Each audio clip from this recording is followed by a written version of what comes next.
Have you ever imagined an 82-year-old grandpa secretly hiding things from a family while proposing with a ring on a YouTube live stream? Yeah, me neither, until that barbecue afternoon when my grandpa casually announced, "I'm getting married to an online fortune teller named Starla." It was the 4th of July, scorching hot like the sun had a personal grudge, and my whole family was struggling to set up a discounted canvas tent from Walmart that nobody really knew how to assemble. The backyard air at Aunt Patty's smelled like a bizarre cocktail of barbecue smoke and citronella spray, somewhere between grilled ribs and a pharmacy. Everyone was there. The crypto-obsessed cousins who'd never actually bought a coin, Uncle Rick in his signature Make America Grill Again tank top, like it was the official family uniform. And in the middle of this chaos sat my grandpa, Robert, lounging like royalty on a folding chair, Dr. Pepper in hand, feet propped on the cooler, watching us battle skewers like he was surveying his kingdom. My grandpa's the kind of man everyone assumed was settled, maybe even stubborn in a charming, old-school way. Silver hair, khaki pants, neatly tucked-in pinstripe shirt. Even during his afternoon naps, every morning, he'd power walk around the neighborhood with a pair of sunglasses that covered half his face, a cassette Walkman blasting Elvis Presley, muttering under his breath about kids these days glued to their green juice and tiny screens. No one, absolutely no one, in the family thought he had any surprises left in him until he stood up, tapped a plastic spoon on his solo cup, and cleared his throat with the formality of a professor about to read his will. You know that moment when a single sentence can stretch time. He said, "I have something to announce." The entire backyard fell silent. The mini fan blowing air into a toddler's face stopped spinning. Even Aunt Patty's dog looked up like it had just heard a knock from the afterlife. In those 3 seconds, 1,000 disaster scenarios ran through my head. He's sick. He's moving to a nursing home. He's selling the house with the grandkid height marks on the kitchen wall. No one, and I mean no one, was ready for what came next. There he stood, gripping a flimsy red solo cup, like it was a declaration of independence, face deadly serious. His eyes swept across the backyard, scanning his offspring and grandkids as if trying to determine who was emotionally prepared for a Category 5 announcement. The silence was so thick, I swear I heard a slice of garlic bread slide off my cousin's paper plate and land on his Crocs with the weight of destiny.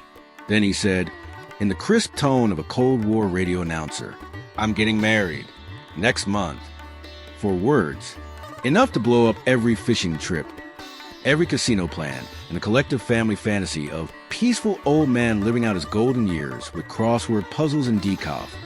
The first reaction came from Aunt Patty, our self-declared voice of reason, who also firmly believes her coffee maker is spying on her. She choked mid-bite on her burger, half coughing, half screaming. Married to who? Meanwhile, my dad, who's been divorced twice, just stared into the distance like he was watching a slow-mo replay of all his failed relationships, then whispered, "Maybe he knows something I don't." And me? I sat frozen, trying to process how a man who once used a TV remote to try calling Pizza Hut could possibly organize a wedding. But it gets better. When someone finally asked, "Who is she?" Grandpa didn't flinch. He smiled, like a priest about to deliver Sunday sermon, and said, "Her name is Starla. She's a spiritual healer. We met on YouTube." A glass hit the patio. I think it was my mom's. And Aunt Patty's dog started barking like it had just sensed a rift in the space-time continuum. Starla? A spiritual healer? On YouTube? And here comes the soft twist. He didn't just meet Starla on YouTube. He left a comment under one of her videos. And I swear I am not making this up. The video was titled, "How to Purge Toxic Masculine Energy Using Moonwater Hair Rinses." And Grandpa's comment, "I am toxic masculine energy." 3 words. Next thing he knew, she DM'd him. At first, we all thought Grandpa was joking. I mean, this is the same man who once convinced my little cousin that the moon landing was staged just so he wouldn't have to explain gravity. But nope, he was dead serious. He pulled out his flip phone, yes, a flip phone, and showed us a grainy photo of a woman wearing a flowing purple shawl. sitting in front of a bookshelf full of crystals, incense sticks, and what looked like a taxidermied squirrel holding a tarot card. "That's Starla," he said proudly. "She's got a healing energy. I can feel it through the screen." No one knew how to respond. My uncle tried to say something, but ended up just blinking a lot. My mom looked like she was trying to calculate Starla's age in her head and failing. And me? I sat there sipping a lukewarm beer, trying to mentally process the fact that my 82-year-old grandfather had just dropped a girlfriend reveal like he was on The Bachelor. Then came the emails. Apparently, Grandpa had been writing back and forth with Starla for over 6 months. He had a Yahoo email account, which in itself is a red flag, and signed off every message with Robert H., retired, God-fearing barbecue enthusiast.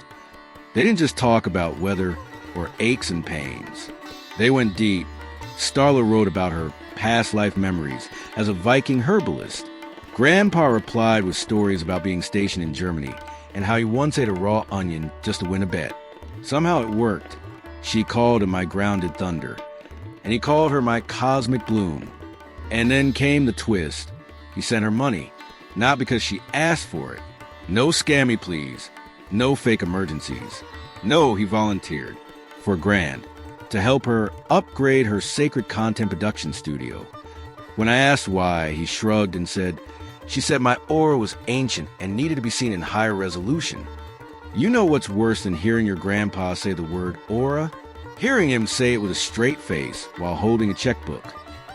That night, the family group chat exploded. I hadn't seen that many unread messages since Aunt Patty posted a photo of her new boyfriend, who turned out to be a wax statue from Madame Tussauds. People were panicking. My cousin Jenny, who works in IT, started digging up Starla's digital footprint like she was with the FBI. Turns out Starla had a YouTube channel called Vibe Ascension with Starla, with videos titled How to Telepathically Communicate with Your Houseplants and Foods That Block Your Third Eye. Avoid pasta. Jenny sent the link. We watched in silence. Starla sat cross-legged on a rug that looked suspiciously like a dog blanket, surrounded by flickering candles and a Himalayan salt lamp that pulsed like a lava monster. Her voice? Soft and breathy, like she was permanently in ASMR mode. At one point, she stared directly into the camera and whispered, "Your ancestors are tired of your gluten choices." I nearly spit out my drink, but Grandpa, he subscribed, turned on notifications, started calling her videos medicine for the soul, and worst of all, he bought a ring light. Yes, you heard me. This man, who once duct taped a flashlight to his forehead because headlamps are for hippies, ordered a proper LED ring light from Amazon. And he didn't stop there. He made a channel. Robert Speaks, Veteran Vibes. First video, a reaction to Starla's moon ceremony livestream.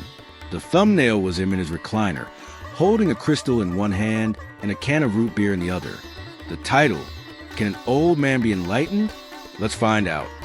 And here's the kicker. His video got more views than hers. The comment section was wild. People were calling him Grandpa Zen, asking for merch, even suggesting he do collabs with astrology TikTokers.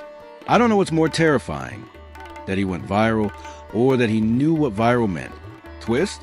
He told us he's already booked a joint live stream with Starla next full moon. The topic? Twin flames after 80. Why love has no expiration date. You could hear half the family collectively reconsidering reality in that moment. We ended up flying to Arizona. Yep, Grandpa invited the whole family to his wedding in Sedona during the full moon at a venue called the Spiral Sanctuary. None of us knew what that meant. Turns out it was a literal corn maze, hand-planted in the shape of a sacred mandala. The invitation said, dress in linen or light cotton, shoes optional, no negative energy allowed past the gate. My dad brought Crocs. Aunt Patty brought holy water. The moment we got there, we knew we were in a different dimension. There were people with names like Eagle Whisper and Quartzia. Someone offered us solar-infused mushroom tea that smelled like regret. A guy with a man bun and no shirt tried to read my aura by staring at my kneecaps. Meanwhile, Grandpa walked in like he was Elvis reborn in Whole Foods. White linen pants, beaded necklace, and I'm not kidding, a henna tattoo that said, "Unblock me, universe." The ceremony was something. Starla walked down the corn path barefoot, holding a singing bowl. Grandpa stood waiting next to the stone circle, and a guy named Dave who called himself a freelance shaman. During the vows, Starla promised to protect his root chakra and align his destiny grid. Grandpa, in return, promised to eat less pork and consider past lives before starting arguments. And then came the part none of us were ready for, the shared spirit dance. Suddenly tribal drums started, and they both broke into slow-motion interpretive moves. Grandpa waved his arms like he was swatting invisible bees. Starla spun in circles and then collapsed dramatically into a pile of sage leaves. The officiant shouted, "The bond is sealed," and released a live hawk into the sky. Everyone clapped. No one understood what just happened. Twist? That hawk was trained. Turns out Grandpa paid extra for the bird to fly out a hidden cage at the moment of energetic climax. It cost him $900. He said, "You only get married to your twin flame once." I turned to my cousin and whispered, "You sure about that?" 2 weeks after the wedding, everything went surprisingly quiet. No weird energy surges. No surprise sage deliveries. No hawks circling over our backyard like Grandpa had summoned a new religion. It was almost disappointing, to be honest. You'd expect a cosmic couple like Robert and Starla to make headlines or at least start a podcast called Love Beyond the Lifespan. But nope, silence. Until the call. I was making coffee when Grandpa rang. First of all, he never calls. He but dials. So when his name popped up intentionally, I answered with that gut level "oh" already forming in my stomach. "Hey kid," he said, "need a favor. Don't tell your mom." Red flag number 1. Turns out Grandpa and Starla were taking a break, but not a breakup. Oh no, Starla had flown to Peru for personal recalibration. She apparently needed to realign her soul GPS at the base of Machu Picchu. What about the honeymoon? I asked, genuinely confused. "Oh," Grandpa said. She took it alone. Called it a solo merge with the Earth grid. Said I'd just mess up the frequency. Right. At this point, I was fully expecting a divorce announcement. Or maybe that he'd accidentally joined a cult. But Grandpa surprised me. He wasn't mad. In fact, he sounded peaceful. "I think I just needed to feel alive again," he said. "Your grandma's been gone a long time. I wasn't looking to replace her. I just wanted something to shake the dust off the edges, you know?" I sat down. That hit harder than I expected. This man, who had spent decades mowing the lawn in silence and eating frozen pot pies alone, had thrown himself into the weirdest, wildest chapter of his life. And not to impress anyone. Not even for love. Maybe just for the reminder that he could still do something completely stupid and not die from it. And then came the twist. The real reason he called? He needed help setting up a PayPal account. "I'm launching a course," he said. "It's called Spiritual Resilience for Men Over 80. Starla told me to monetize my story. Said I have authentic elder vibes." You know what? I helped him set it up. Because here's what I realized. Grandpa didn't lose his mind. He expanded it in the weirdest way imaginable. And maybe the point of growing old isn't to become wise or dignified. Maybe it's just to stay curious. Even if that curiosity leads you into a corn maze with a barefoot woman named Starla and a $900 hawk. So, yeah, if you're ever wondering whether to chase something wild and totally out of character, remember this. My 82-year-old grandpa joined YouTube, married a chakra healer, danced with birds, and ended up teaching online classes to retired firemen about inner peace. And honestly, he might be the most evolved person I know. ChatGPT to NOI. The meaning of this story isn't really about an 82-year-old man marrying a YouTube spiritual healer. It's about this. Life never truly ends unless you stop being curious. At any age, we still have the right to start over, to fall in love like fools, to do things no one else understands, as long as it makes us feel truly alive. Sometimes, what we need isn't a reason. It's just that little spark that kicks our heart back into rhythm. And if my grandpa can find freedom in a ring light, and a soul-dancing live stream, then maybe, just maybe, any of us can. Thank you for sticking around until the very last second of the story. If you ever had a family member do something that left everyone speechless, or if you have ever stepped into a new chapter of life that no one else could quite understand, feel free to share it in the comments below. And if you have a story that's wild, moving, or just plain weird, don't be shy. Who knows? Your story might be exactly what someone out there needs to hear right now. If you found this content worthwhile, please support the channel by hitting like, subscribe, and turning on the notification bell so you won't miss the next brain-twisting ride with me.